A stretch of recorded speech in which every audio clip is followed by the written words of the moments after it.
Sometimes you're not loving a person, you're trying to connect with a mask. And the more you love, the deeper you're pulled into a performance you never agreed to star in.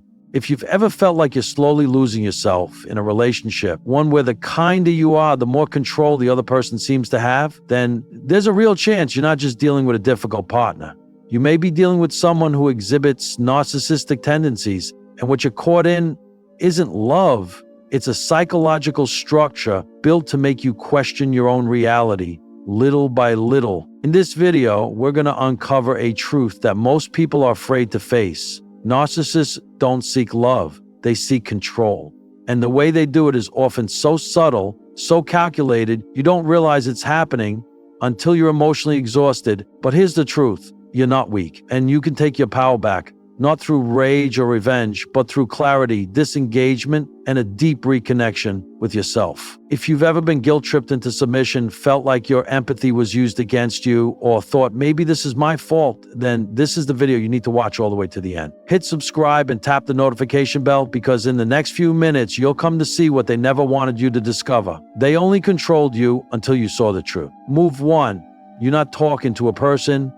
You're engaging with a survival system. There's a hard truth that once you see it, you can't unsee. In a relationship with a narcissist, you're not just connecting with a person, you're clashing with a psychological system built for survival through control. At first, they don't look like manipulators. They show up with attentive eyes, charming words, and just enough vulnerability to make you feel chosen, seen, needed, maybe even destined. And if you're someone who's sensitive, emotionally aware, someone who's been hurt before, the way they look at you might feel like coming home, but that's where it begins. What seems like emotional connection is actually emotional data collection. They study you. They learn your soft spots. They notice what makes you forgive, what makes you hesitate, what makes you feel responsible for other people's pain. And from that point on, a silent contract is formed. You provide the emotional supply. They hold the control, using your very own empathy as the currency. The problem? You don't realize it's happening because they don't show up as predators. They present as people with wounds, deep loneliness, unhealed trauma, misunderstood hearts. And you, with your open soul, walk in thinking, maybe love can heal this. But love can't heal someone who's committed to pretending. And eventually you get tired. You try to set a small boundary, take a pause, say no, speak a different opinion.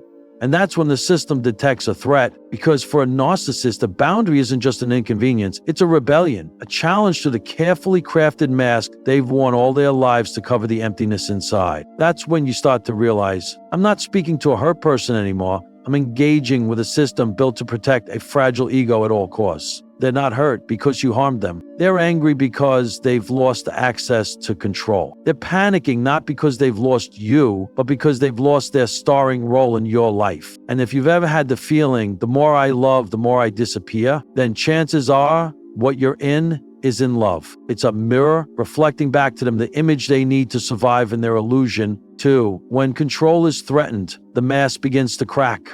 The moment you start setting boundaries, even small ones, like declining a late-night call, not replying instantly to a message, or simply saying, I'm tired today, I need some space, you'll notice something crucial. A person who truly loves you will understand. A narcissist will react, and their reaction won't be the sadness of someone who's hurt. It will be the panic of a system that just lost control. Narcissists don't function like emotionally healthy people. They don't tolerate boundaries because to them, boundaries mean one terrifying thing: you reclaiming your own emotional space. And to a narcissist, that is unacceptable. So they'll do whatever it takes to pull you back into orbit, not with direct confrontation, but by targeting the exact emotional triggers they know you'll respond to. They might blow up a sudden rage to make you feel guilty, withdraw without warning, leaving you anxious and confused, suddenly act fragile and broken to evoke your pity.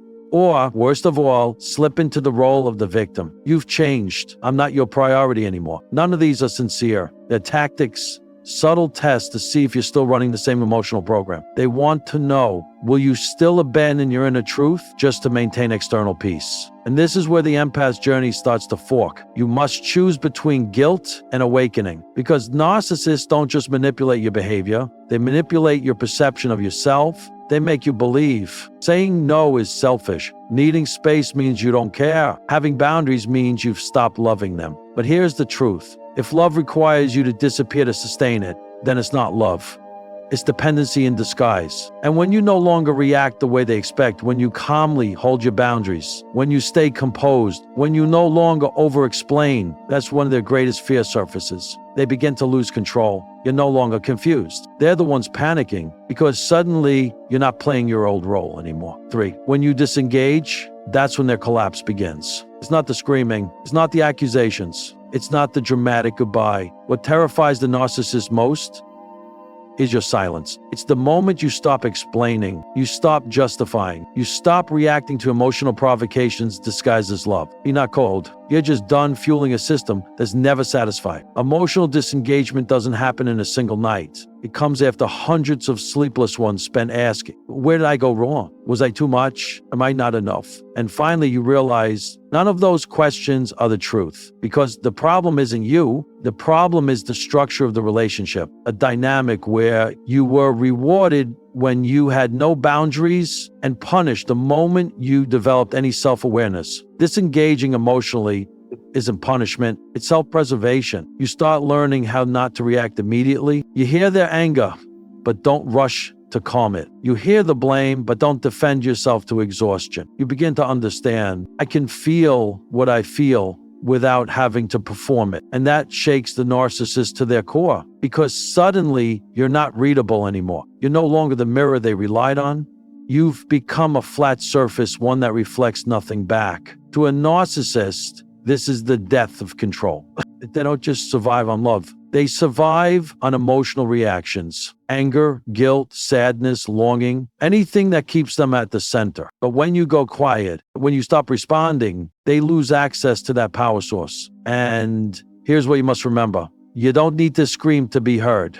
You don't need to win to walk away. You just need to stop feeding the system, and the truth will rise on its own. This engagement isn't an ending. It's a beginning, the emergence of the version of you that was always buried beneath the noise. For when you come back, you're not just leaving them, you leave an old pattern. After you've seen the truth, set boundaries, and stepped out of the emotional whirlwind, the empath enters a new phase, one that may not be loud or dramatic, but is often the most profound and painful. The journey back to yourself. Because when you love a narcissist, you don't just love them, you slowly abandon yourself in order to survive in their world. Every decision, every emotional state, even your daily mood, revolves around theirs. You learn to tread carefully, speak gently, overthink every word, not because you didn't know what you wanted, but because you were always afraid of causing trouble. And then, after stepping away, something starts to dawn on you. You've been with them for so long, you forgot you had a life of your own to tend to.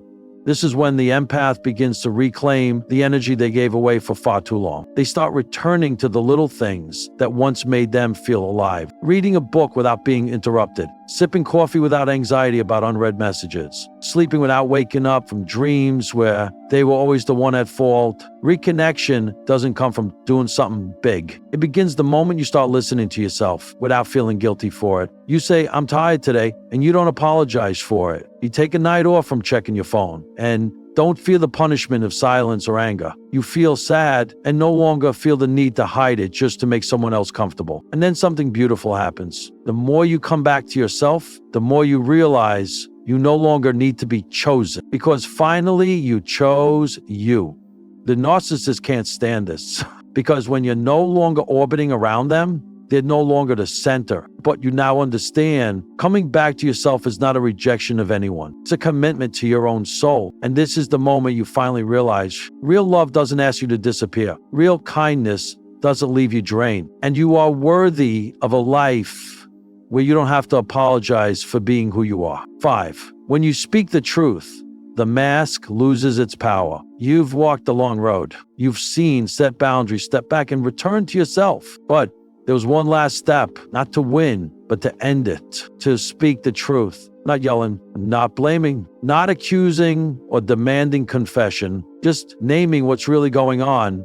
You stop hiding behind phrases like, maybe they're just tired. Everyone has weak moments. I'll just let it go this time. And instead, you look directly at it. I realized I've been manipulated. I don't want to stay in a relationship where my boundaries aren't respected. I used to doubt my feelings, but now I trust my intuition. And when you speak that truth, calmly, without needing to be loud, without needing validation. You shatter the mask the narcissist has spent their life trying to hold together. Because what has sustained their control was never the truth. It was your silence. They live in a universe where they are the victim, the center, the one who's always hurt. And you're the kind one, so you're supposed to endure. But when you speak the truth, even once, even quietly, you don't just shake the system. You bring it. Not with force, but with light. And light doesn't need to justify itself. They might react. They might deny. They might try to smear your name. But that doesn't matter anymore. Because the truth once spoken can never be taken back. You're not saying it to make them understand. You're saying it to set yourself free. You're saying it to affirm to yourself, I've seen it, I understand now,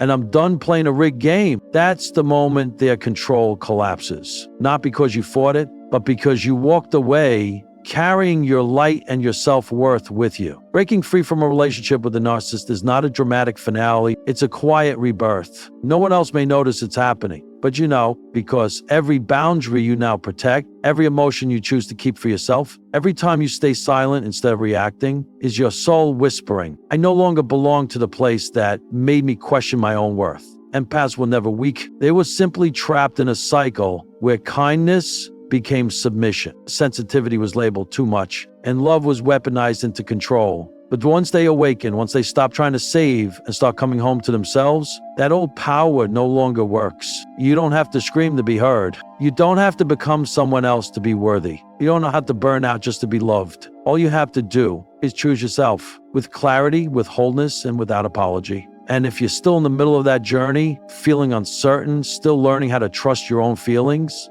please know this.